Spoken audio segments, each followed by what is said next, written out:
The guy I've been sexting on Grindr just interviewed me for my dream job.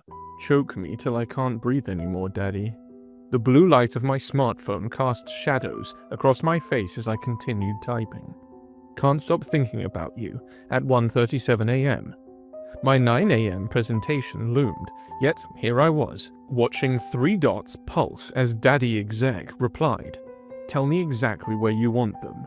6 months of these midnight conversations had become my sanctuary. At 29, I'd bounced between 4 firms in 6 years, always the promising talent, never the standout. By day, professional doubts consumed me. By night, in these exchanges, I felt desired and powerful. What began as purely sexual had evolved into something deeper. After the heat came confessions, insecurities I'd never voiced to anyone. Sometimes I wonder if I'll ever be good enough. I'd typed 3 weeks ago. I have all these ideas, but no one really sees me. I see you, DaddyExec had replied, and one day, everyone else will too. I'd never seen his face or heard his voice, just a torso photo showing a toned chest with a distinctive red phoenix tattoo curling around one wrist. That, and words that reached places no one else could touch. Tonight's session left me spent. Setting my phone down at 2:30 a.m., I had no idea that in less than 7 hours, these midnight messages would collide catastrophically with my daylight life. Vertex Media headquarters towered 40 stories above downtown. I adjusted my tie in the elevator, heart racing. After countless applications, I'd finally scored an interview at my dream company. This was my shot. Senior marketing strategist. My portfolio was solid, my recommendations glowing. All I need was to impress. "John Reid," said the tall man, rising from behind the desk, hand extended. "Thanks for coming in, Mr. Winters." I reached out to shake his hand when time froze.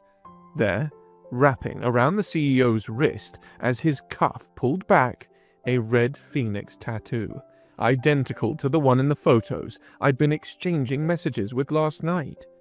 My brain short-circuited, but somehow I managed my professional composure. "A pleasure, Mr. Reid. I've admired Vertex's campaigns for years." If Jason recognized me, his steel blue eyes revealed nothing. The interview proceeded with terrifying normalcy. I discussed business while my mind screamed. I told my boss-to-be I wanted to be bent over this exact desk last night. Jason's questions were sharp, professional. 45 minutes of perfect professional acting while we both maintained absolute poker faces. As the interview concluded, hope flickered. Perhaps we could pretend this never happened. Maybe he hadn't realized who I was. "One last question, Mr. Winters." Jason leaned back, studying me with an intensity that made my collar tighten. "How do you handle unexpected situations?" He reached into his desk drawer and pulled out a smartphone, my backup phone used exclusively for dating apps. "You dropped this in the lobby," Jason said, sliding it across the table. I stared at the device, all responses dying in my throat. The screen illuminated with my words from last night. "I'm on my knees for you, DaddyExec. Tell me what you want." "I'm prepared to offer you a special assignment, Mr. Winters." Jason circled the desk until he stood directly behind my chair. "One that would extend beyond normal business hours." His hand came to rest on my shoulder, heavy with promise and threat. "The question is, are you prepared to accept it?" I should have walked out. Any reasonable person would have. Instead, a few hours later, I found myself pressed against the floor-to-ceiling windows of Jason's penthouse, the skyline's lights blurring as his hands gripped my hips from behind. "Do you know how hard it was to sit across from you this morning?" Jason growled against my ear. "Reading those answers you prepared when all I could think about was everything you promised me last night." I couldn't form coherent thoughts, let alone words. The power dynamic had shifted so dramatically from our interview that I could barely reconcile this commanding presence with the composed executive from this morning. Afterwards, as we both stood up from his bed, reality crashed back. I had just had sex with the CEO of Vertex Media, the company I desperately wanted to work for. "We need rules," Jason said, suddenly businesslike again. "If this continues." "If" hung in the air between us. "Complete professionalism at work," Jason continued, not waiting for my response. "No one can know. Either of us can end it any time, no questions asked. And Dean, this doesn't influence my hiring decision." I finally found my voice. "And what is your decision?" Jason's expression softened slightly. "The marketing role isn't right for you." My heart sank. Despite everything, the rejection stung. "Your skills are being wasted there," Jason continued. "I'm considering you for a position as my executive assistant. It's more prestigious, better paid, and would put your strategic thinking to better use." I blinked in surprise. "Working directly under you?" A small smile played at Jason's lips. "In every sense of the phrase, yes." As I buttoned my shirt with trembling fingers, I caught Jason watching me from across the room. "What?" I asked, suddenly self-conscious. "Nothing," he said, but continued staring. "It's just, you look so different now." "Different how?" Jason approached slowly, reaching out to adjust my collar. His fingers lingered against my neck. "In our messages, I created this fantasy version of you, but the real Dean Winters, you're more." My breath caught as he leaned in, brushing his lips against mine. Gentler than any kiss we'd shared in the heated urgency before.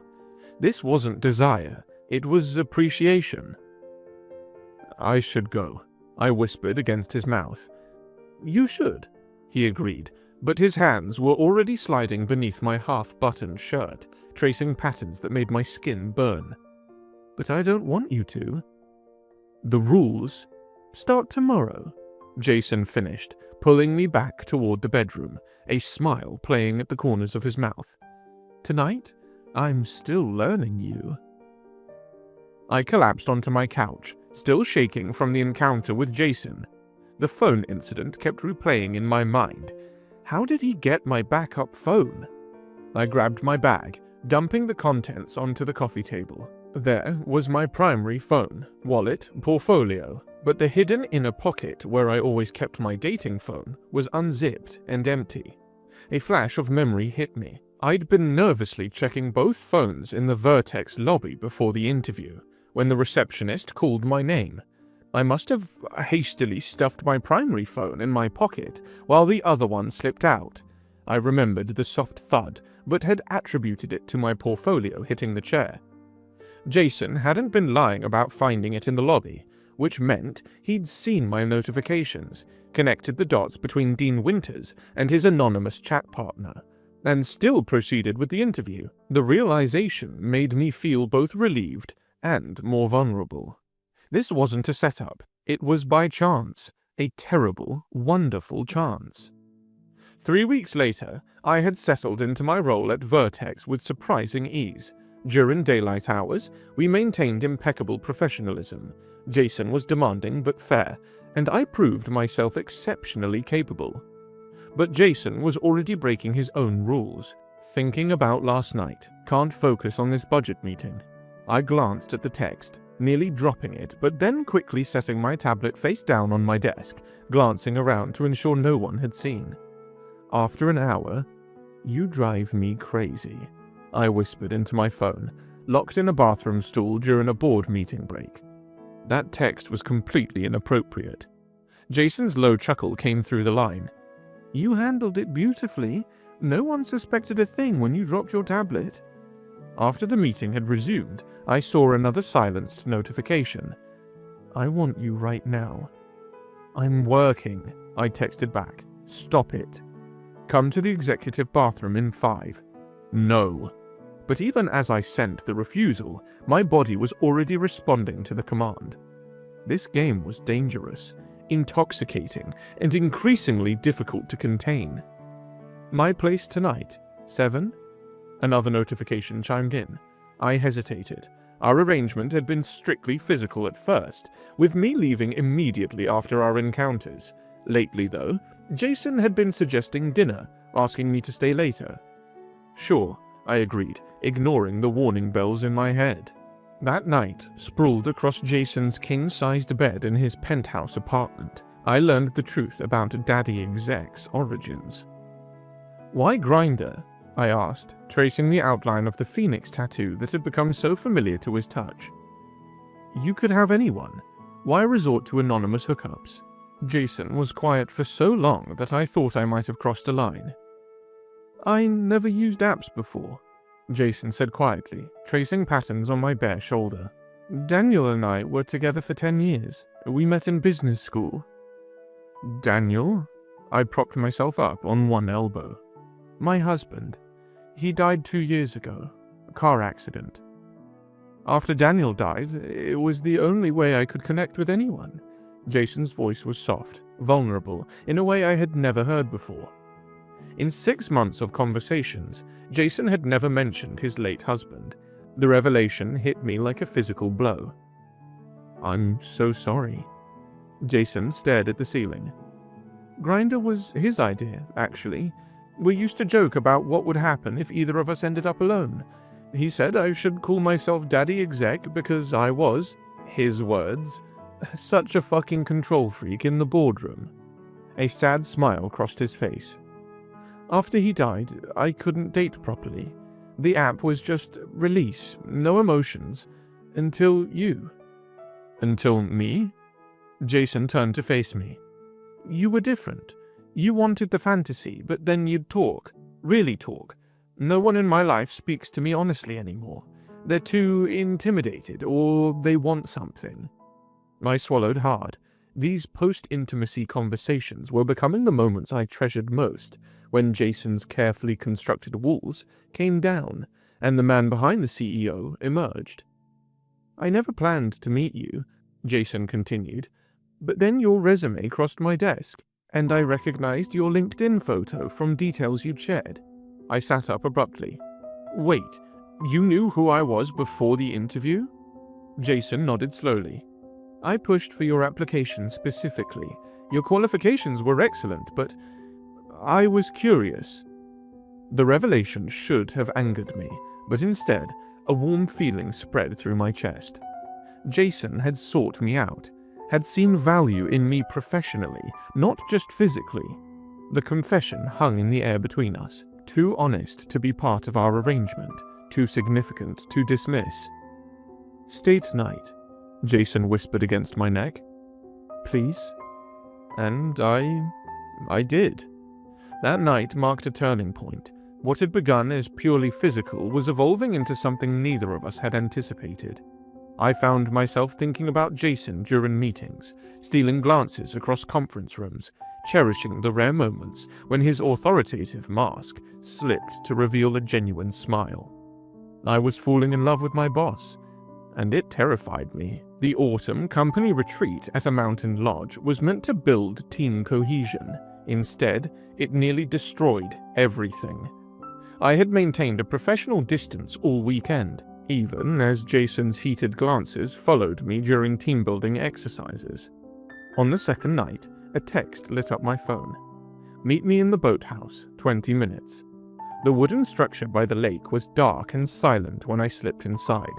Suddenly, strong hands pulled me behind a stack of canoes. "Missed you," Jason whispered against my neck.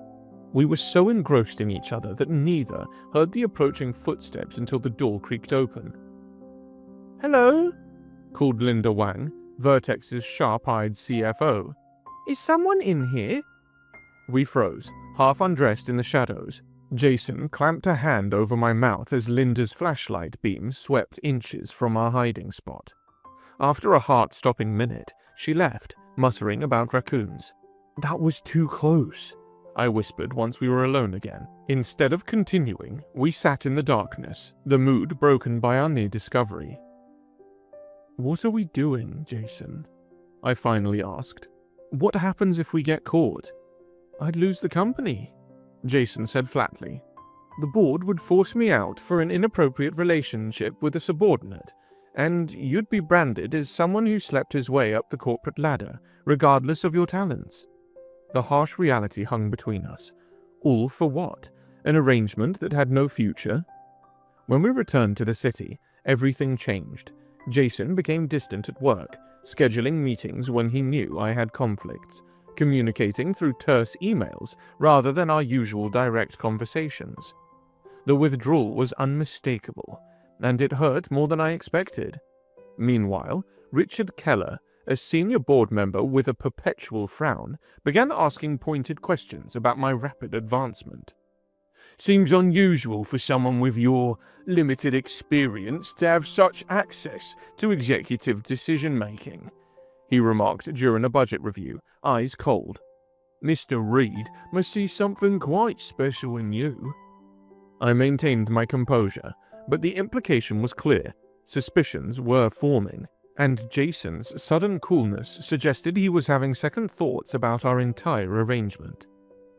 I looked up from my laptop to find Jason standing in my office doorway, his tie loosened, shadows under his eyes.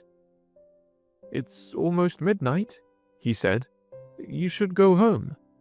So should you, I replied, trying to keep my tone professional despite the ache in my chest from his recent coldness. Jason lingered, then stepped inside, closing the door. I've been unfair to you. You've been distant, I corrected. There's a difference. He moved behind my chair, his hands coming to rest on my shoulders. I stiffened, then melted as his thumbs found the knots of tension at the base of my neck. I'm scared, Dean, he admitted, his voice barely audible, of how much I want you. Not just physically, all of you. I tilted my head back to look up at him. That's not something to be afraid of. It is when I have a company to run, when people are watching us. His hand slid from my shoulders to my chest, and despite my frustration with him, my body responded instantly. I stood, turning to face him, determined to maintain my composure. If you want to end this... He silenced me with a kiss that held none of his usual control. This was desperate, needy, revealing all the emotions he'd been hiding. When we broke apart, both breathing hard, I saw vulnerability in his eyes I'd never witnessed before. I don't want to end this, he whispered. That's the problem. I backed him against the wall, my hands finding their way under his shirt. Then stop pushing me away. I'm trying to protect you, he murmured. I never asked for protection, I replied, kissing his palm.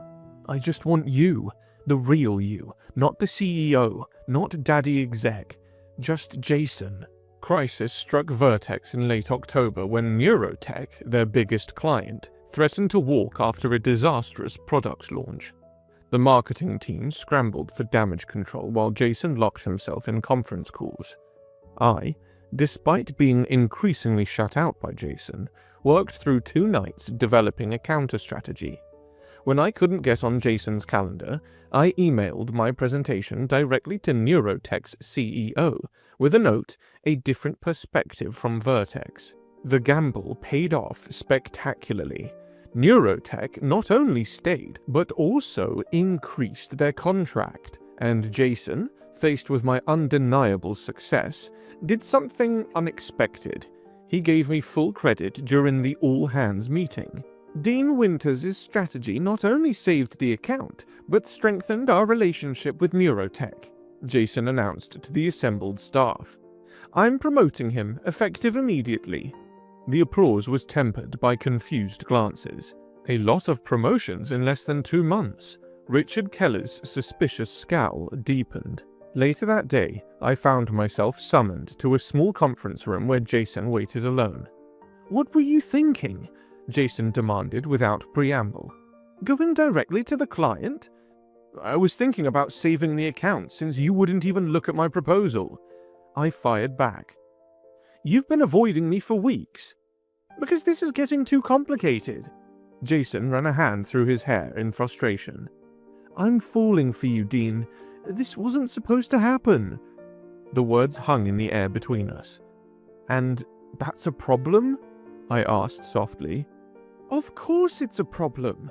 The board is already suspicious. Richard is practically conducting an investigation. I can't risk everything I've built. Everything Daniel and I built together." "So I'm just a liability now?" I felt anger rising. "Did you promote me to keep me happy while you pull away emotionally?" "I promoted you because you deserved it," Jason snapped. "I've been protecting you from corporate politics since day one. Why do you think Richard hasn't been able to touch you? Because I've been blocking him at every turn." We stared at each other, both breathing hard. "I can't do this anymore," I finally said. "Either we're something real, or we're nothing. I won't be your dirty secret while you push me away." I turned to leave, but Jason's next words stopped me cold. "You think this is easy for me? Loving someone again, after watching them put Daniel in the ground?" I turned slowly. "Loving someone?" Jason looked stricken, as though the word had escaped without permission. "It doesn't matter.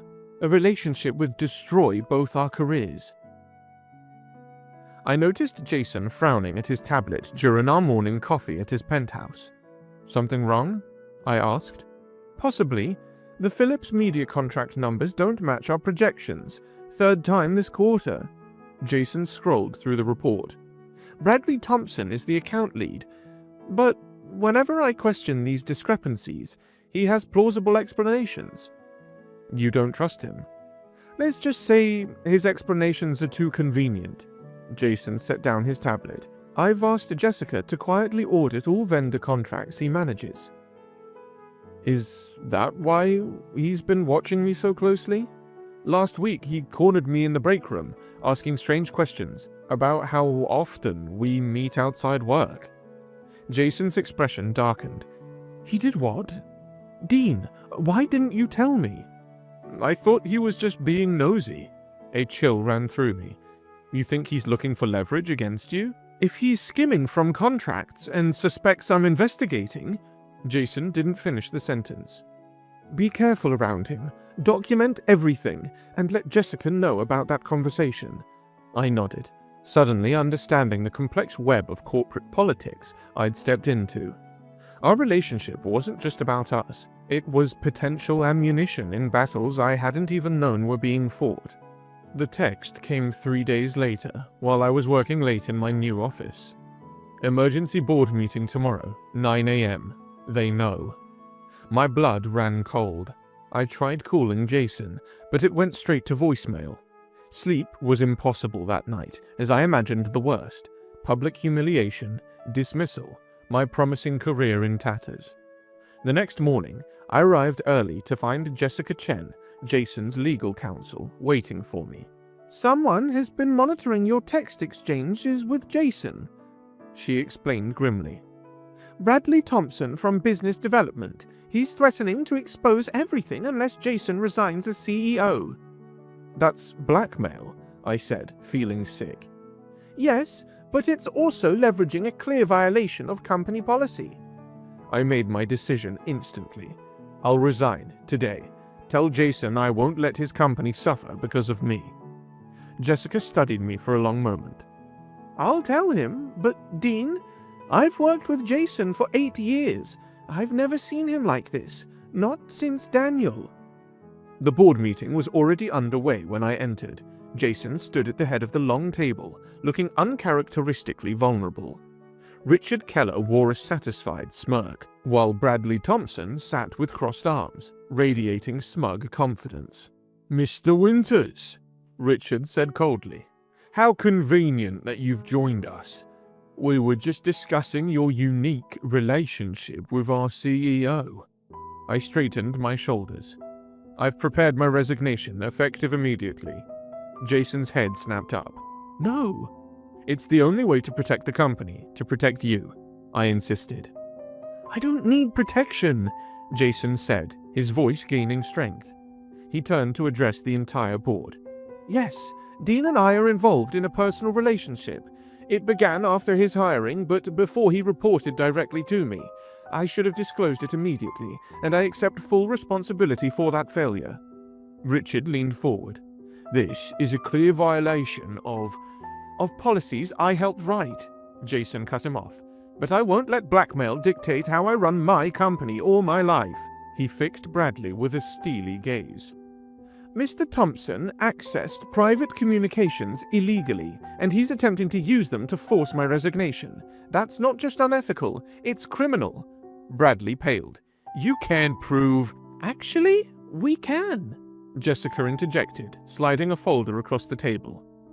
IT traced the spyware to your company devices. The better question is why? Because you've been sleeping with vendors for years, Jason said coldly. Philips Media specifically. Jessica has the evidence, a paper trail of kickbacks going back 18 months. You thought exposing me would force me out before I discovered your scheme. The boardroom fell silent as the tables turned dramatically. After a tense deliberation from which Jason and I were excluded, the board made their decision. Bradley was terminated immediately and escorted from the building. As for Jason and me, the board recognized the value both of us brought to Vertex, but required a clear separation of our reporting structure. We stood in the empty boardroom, the tension of the meeting still hanging in the air. I don't understand, I said quietly. You told me you'd lose the company if we were discovered. I thought I would, Jason admitted, loosening his tie. But Jessica found a precedent. 3 years ago, Westlake Industries, our biggest competitor, had a similar situation with their COO. They implemented relationship disclosure policies instead of forcing a resignation. And the board agreed to this approach? Not all of them. Richard voted against it. 2 others abstained. Jason sighed. The truth is, the board's primary concern is stock value. My leadership has increased it 40% in 5 years. They weighed that against the scandal of forcing me out. So they're protecting their investment, not you? Exactly. And make no mistake, I'm on thin ice. One misstep, one hint that our relationship is affecting business decisions, and they'll have cause to remove me. He took my hand. That's why the division reassignment is non-negotiable. We need absolute transparency going forward. I squeezed his hand. We navigate this together. No more secrets. I found Jason on his balcony, nursing a glass of whiskey as he stared out at the city lights. His shoulders carried the tension of the day's events. Hey, I said softly, sliding the door closed behind me. He turned, and the vulnerability in his expression took my breath away. Without a word, he set down his glass and pulled me into his arms, burying his face in my neck. I almost lost everything today, he whispered against my skin. The company? You. His arms tightened around me. When you offered to resign, I realized what matters most. I pulled back enough to see his face, cupping his cheek in my palm. I'm not going anywhere. Jason led me inside, but instead of the passionate encounter I expected, he undressed me with reverent slowness. Each button, each zipper was an act of worship. When we were both naked, he guided me to his bed and simply held me, our heartbeats synchronizing in the quiet room. Show me, I whispered after several minutes of silence. Show you what? How much you need me. His eyes darkened as he shifted above me, his movements deliberately tender. This wasn't our usual passionate frenzy. It was communication. Each touch a promise, each kiss a declaration. When he finally joined our bodies, the intensity of emotion was overwhelming. I love you, he breathed against my lips. The first time he'd said those words outside the context of our discussion about Daniel. I arched into him, pulling him deeper. Say it again. I love you, Dean Winters, he repeated, his voice breaking as we moved together. God help me, I love you. Afterwards, as we lay catching our breath, I traced the phoenix tattoo on his wrist. Would Daniel approve of me? I asked. Jason's smile was gentle. He would love that you make me happy, that you challenge me, that you're brave enough to stand up to me. He kissed my forehead. Most of all, he would love that you made me believe in second chances. Sunset painted the harbor in gold and crimson as I stood by the railing, watching boats return for the evening. This was the spot, Jason had told me, Daniel's favorite place in the city. I heard footsteps approach. Thank you for coming, Jason said, joining me at the railing. I come here when I need to think clearly. Are you in trouble with the board? I asked. I'm on probation, essentially, but they recognized that Bradley's blackmail attempt was the greater offense. Jason turned to face me. You were willing to resign to protect me. Of course I was. Nobody's put someone else before themselves for me since Daniel, Jason said quietly. It made me realize something. I've been hiding behind his memory, using my grief as an excuse not to risk loving again. He reached for my hand. I'm not hiding anymore. I want you in my life, Dean. Properly. Openly. What about work? I asked, hope rising in my chest. You'll be working for another division, reporting to Eliza Chiang. No connection to my chain of command. It's the promotion you earned, not one I gave you. I intertwined our fingers. And us? Move in with me, Jason said simply. I've been saving parts of myself from you, and I don't want to do that anymore. After Jason proposed the idea of us living together, we sat on a bench, watching the last light fade from the sky. Tell me more about Daniel, I said softly, about how DaddyExec really came to be. Jason smiled sadly. Daniel knew his cancer was terminal months before he told anyone else. He made me promise I wouldn't become a recluse after he was gone. The dating app was really his idea? Yes, but not immediately after his death. He knew I'd need time. Jason looked out at the water. We had this ridiculous conversation once. He said, when you're ready to date again, promise me you won't use some boring username like Reid 1978. I laughed, despite the heaviness of the moment. He suggested DaddyExec as a joke, because I was always so serious about work. Said it would attract the right kind of guy, someone who could handle my intensity. Jason turned to me. But the part about being direct, about looking for something real, that was his sincere advice. Don't waste time on meaningless connections, he told me. So, when you sent that first message, I was finally following through on my promise to him, to open myself up to the possibility of loving again. Jason's fingers intertwined with mine. I just never expected to find someone who would understand both sides of me, the executive everyone sees, and the man behind the screen that only you know. A few months later, we celebrated our official relationship status at a secluded mountain cabin. Remember this? Jason asked, holding up his phone with one of our earliest messages displayed. I laughed. God, I was so explicit. I believe you promised something about the hot tub? Jason reminded me with a raised eyebrow. Steam rose from the hot tub in the air as Jason opened a bottle of champagne. To fulfilling promises, Jason said, handing me a glass before slipping into the water beside me. I took a sip, the bubbles dancing on my tongue. Which promises are those? He pulled out his phone, protected in a waterproof case, and showed me one of our early messages. I want you naked in a hot tub under the stars, where no one can hear how loud you'll get. Heat that had nothing to do with the water rushed through me. You remembered that specific fantasy? I remember all of them, Jason said, setting his glass aside and moving closer. I've been keeping a list. A list? His hand slid beneath the water, finding my thigh. Every fantasy you ever described. Every promise I made, I intend to fulfill every single one. I nearly dropped my champagne as his fingers traced higher. How many are on this list? Jason's smile was wicked as he took the glass from my hand and set it safely aside. Enough to fill the weekend, starting with this one. He pulled me onto his lap, the water sloshing around us as our bodies aligned. The contrast between the cold air on my face and the heat everywhere else was dizzying. Tell me what you want. he murmured against my throat, echoing the words from our very first exchanges. I surrendered to the fantasy come to life, except the reality of Jason's touch far exceeded anything I'd imagined in those midnight messages.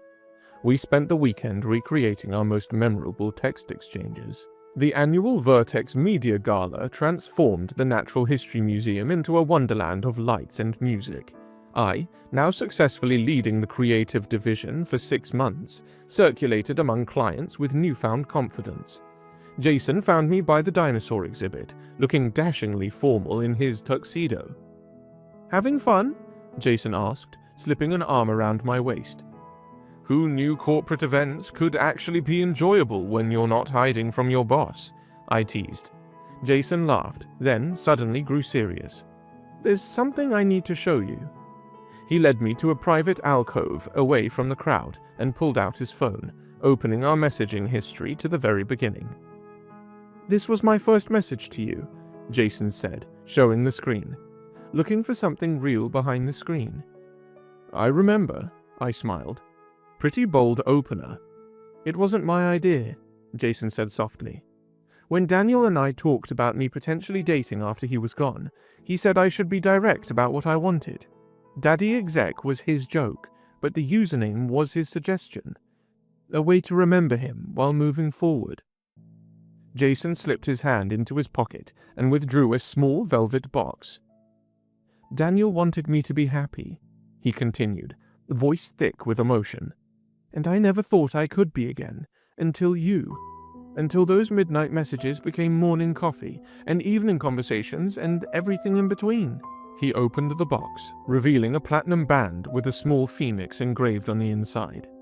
"Dean Winters, you made me believe in second chances. Will you marry me?"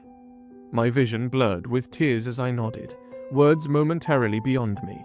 As Jason slid the ring onto my finger, I finally found my voice. "Yes," I whispered, 1,000 times yes.